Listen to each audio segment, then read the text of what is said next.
Good morning, guys, and happy Tuesday. You'll see me with my Starbucks medicine ball here this morning. The crud has caught me and a couple of my kids, so recovering from that. But I wanted to just take a minute today and chat about a struggle that I see so many business owners in the trades make.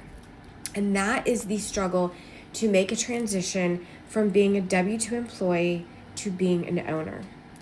Because in the trades, so many of you start as an apprentice, or there is, like for my son who's an electrician, there's a 4-year licensing period where you have to be working with someone else and you have to have a certain amount of hours. And at some point then, whether it's early on in your career or later in life, you go, hey, I think I can do this. I think I can not only, I've been working with somebody else, but I think I can go out on my own.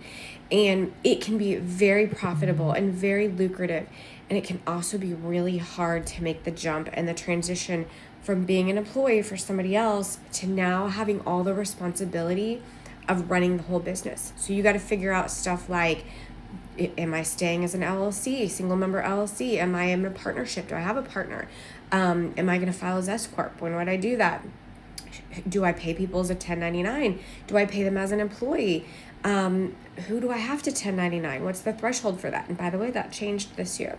And so that can be a large mental struggle. And so what I encourage people to do, not only with their accounting needs, but in general, is to find the things that you're really good at, do those, and outsource the rest. So if you realize that administrative and admin stuff is your weak point, scheduling, following up with customers, hire a secretary, hire an admin, hire a virtual assistant. If you realize that invoicing and that paying the bills is a problem, find someone who can do that for you.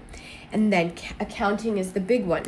So if you realize that you don't know anything about QuickBooks, nor do you have the ability or the time to want to carve out to learn that and become an expert at it, which is really what's required to run your business, it's time to find somebody to do that.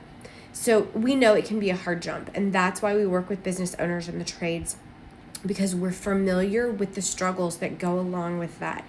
And we've worked with many, many owners that have made that jump. And we're here to educate you. We're here to hold your hand, and we're here to guide you so that you have an expert team behind you that you can reach out to 12 months out of the year without feeling like the burden of hiring one of those full time. The cost of a CPA is somewhere between $100,000 and $150,000 a year. Do you have that to hire a full-time CPA? No. I've got an option for you to outsource that for a tiny portion of that cost. If you are struggling with the change, going from being an employee to be a business owner, and you need help in this area, let's chat. This is what we're here to do. Have a great one, guys.